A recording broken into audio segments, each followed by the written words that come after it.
So today, I am going to talk to you about mobile trends and the mobile trends in 2020. So I'm trying to make sure that this works.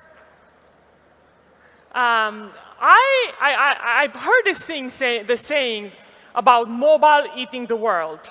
And I was wondering, where did this come from? Who said this? And it was actually Benedict Evans at WebSummit in 2015.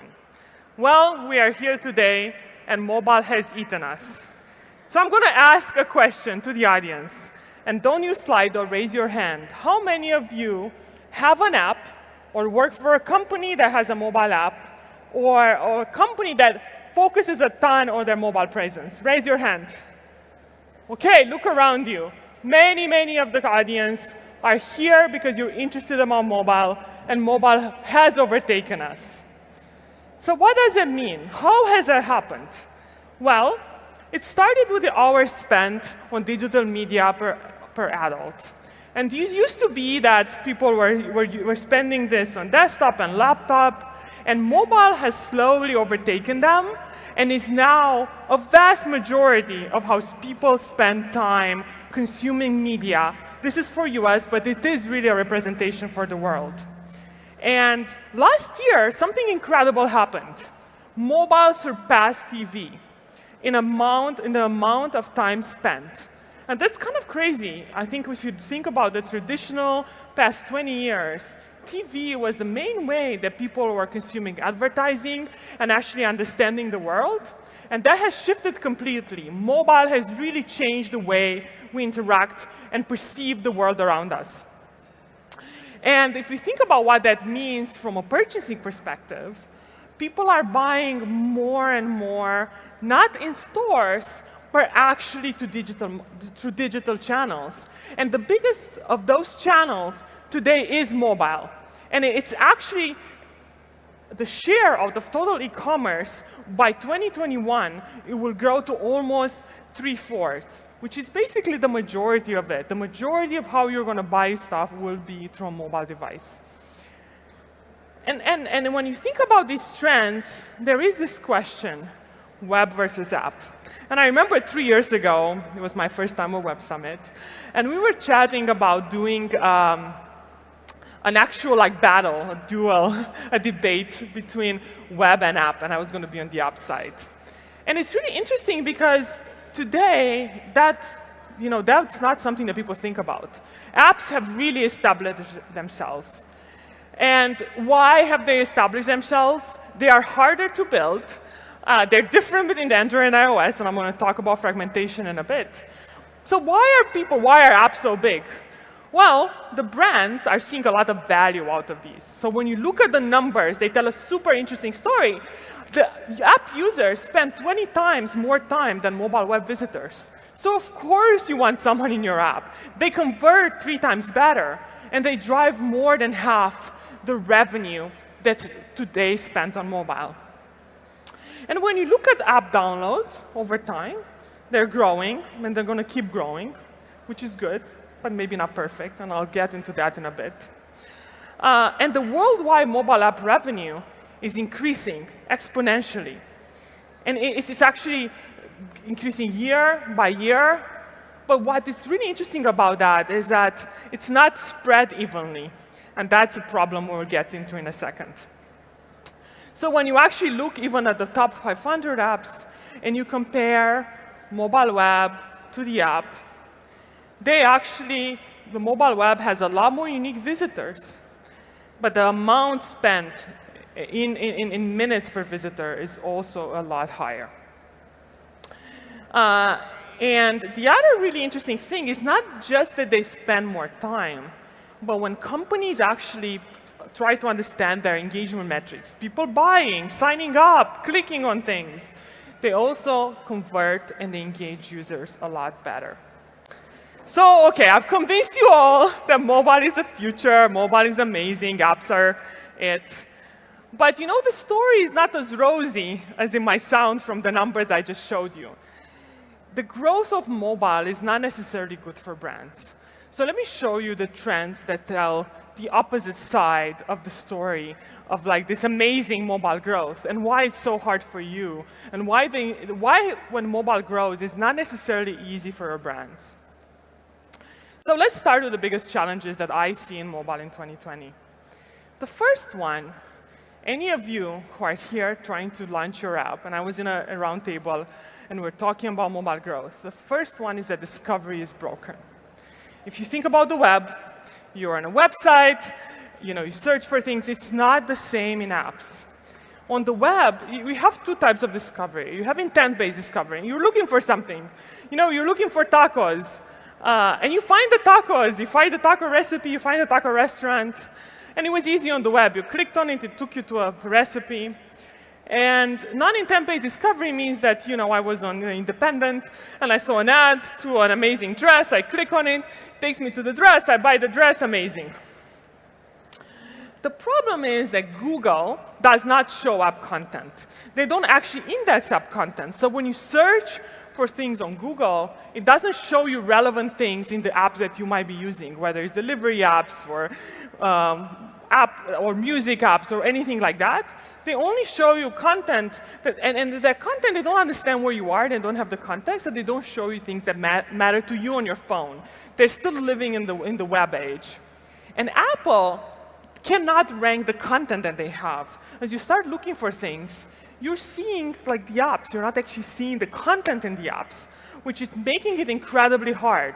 So when you think about discovery for apps today, and those of you who have an app know this, when you search for tacos, it's showing me Taco Bell. Taco Bell, I don't think even has, I was searching this last night in my hotel, and Taco Bell doesn't even have stores around here. And then even discovery, I'm going to the App Store. The App Store doesn't try to help me discover things that are relevant to me. They're just showing me, bike to work. I live too far. I commute too far from work to actually bike to work. So this is not relevant to me, and it's not showing me content that matters to me. And what that does, it's creating this ecosystem that's incredibly powerful, and there's a lot of money in it, but it really is an incredibly harsh power law, meaning the only people who are winning from the mobile ecosystem are the really large apps. 77% of the time that people spend on their phone is in the top 3 apps, and 96% is in the top 10 apps. So for you and you who are trying to create a new app, it's incredibly difficult. So the trend that we see, and the way I try to help companies, is actually telling them, use the web to acquire users. You can still use that search, and then convert those users to the app. The web is still better for discovery, and you can actually use SEO and content to get people to a specific place and then convert them into your app. So, just an example, you're looking for tickets to a match, you're taking someone to a FC Barcelona website, they see the ticket, but then when they're about to buy it, as soon as they buy the ticket, take them to the app, converting into the app, and then they become a user for life, they'll engage better, they'll come back to your brand. And we see apps doing this more and more, and we see a lot of these trends. We at Branch link to a lot of this. We link to both web and apps, so we actually looked at the traffic. We have SDKs in the world's best apps, both on their websites and to their apps. And what we're seeing is that actually the app MAUs overall are growing faster than the mobile web MAUs, and then the cross-channel ones are growing faster as well. The other interesting thing to think about here is also something that we found, that when you think about the user journey and when you think about this trend of converting your web users into app users, make sure that you don't just put a random banner and you leave it there. We have a banner product, and we help people customize it, but not everyone does. I'm sure you've bought products and you haven't always used them to their full potential. So we put our customers into 3 buckets: people who don't customize the banner, people who customize it but very little, and people who really go crazy and customize it, and it's like, okay, people coming from Google are getting this banner, and a very, they spend time with this journey. And we see the view to install rate being much, much higher when people have actually customized that journey. So the other trend, so now we've talked about Web 2 App, the other trend that we see as mobile is increasing is this idea that mobile growth will continue expanding beyond games. 70% of the revenue right now that's being made in mobile is actually games.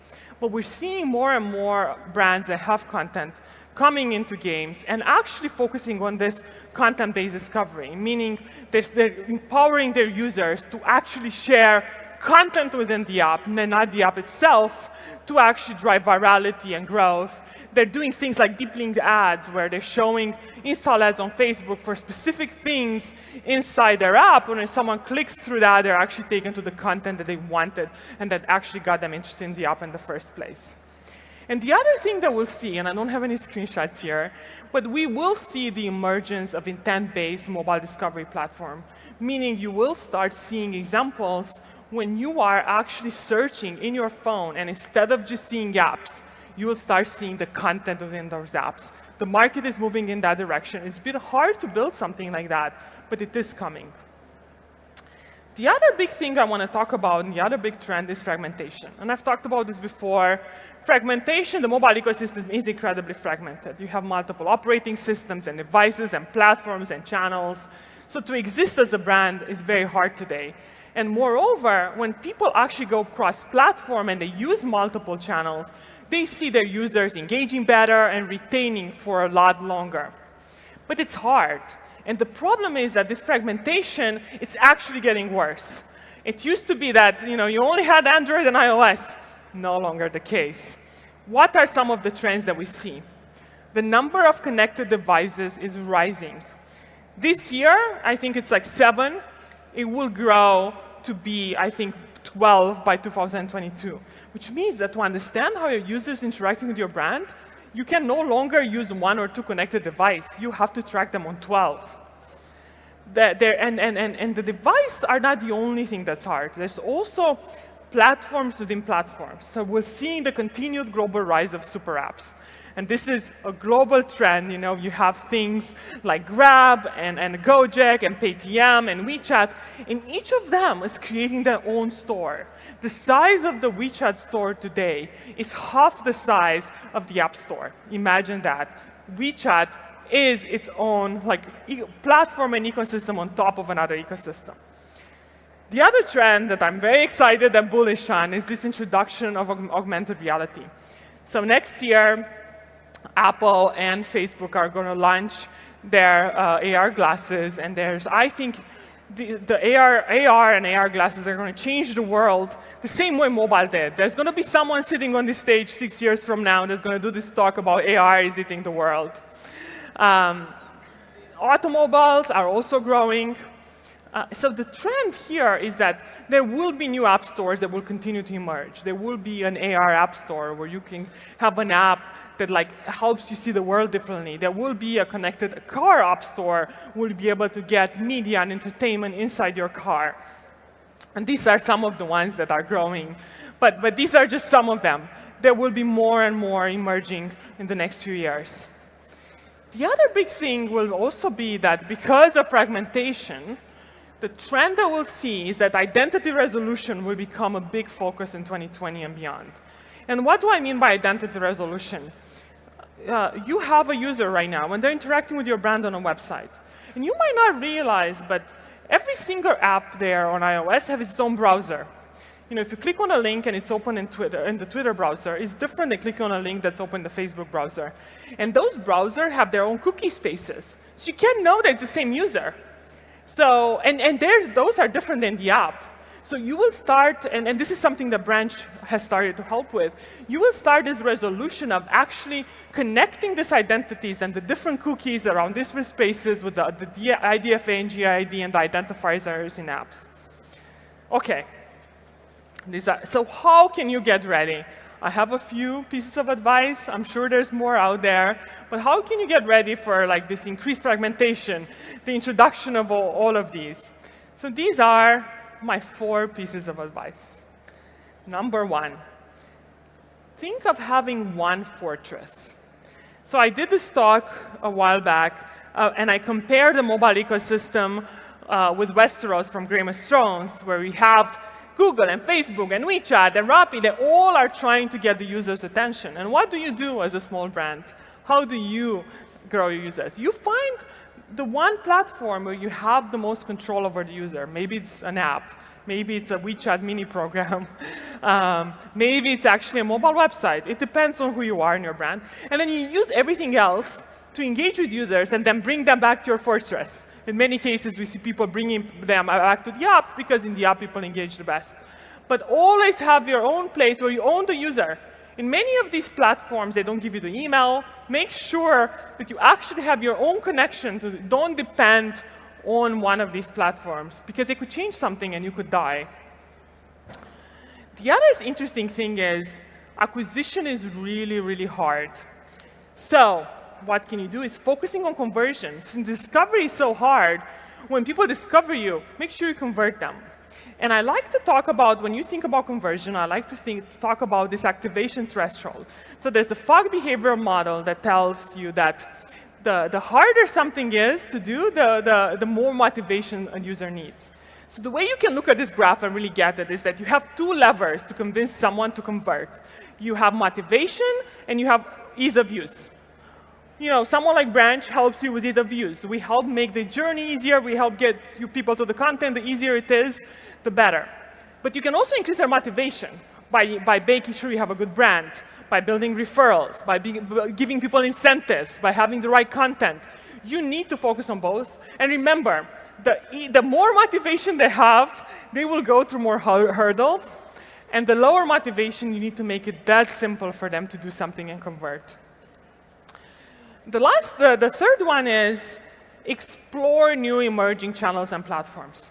Apple has the AR kit, and I invested in a company who is doing AR, and Apple is promoting them because it's something new that they want to promote. I remember in the early days before Branch, I started a company, and it was an app. And Facebook were just launching their install ads, and they were very cheap, and I spent a lot of money, and I acquired users way, way cheaper than you would ever imagine today. I was paying 50 cents per install in US for people who are converting pretty well. Because Facebook was emerging and you didn't really know what the actual, they didn't know how much they could charge, so they started on the lower side to get users. So when you see a new emerging platform, a new emerging trend, take advantage of it. And lastly, make sure that you have a good identity resolution platform. It's important. It is not just important so you track your users and you understand how they're behaving, but it's also important to actually give them the right experience. Someone is, there's this tweet from a Wall Street Journal, from a Wall Street Journal subscriber who says on Twitter, I've been a subscriber for 20 years, but now you ask me to log in 100 times and I'm quitting. And it's because they're not keeping track of their actual journey. And the more you can actually keep track of the journey and give people a seamless experience, the more you'll be able to take advantage and keep them engaged on mobile. So that's it, with 7 seconds to spare. Thank you so much for listening, for coming.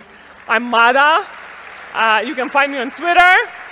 And please send me a note. And if there's any way I can help, thank you again, and enjoy the rest of PandaCamp.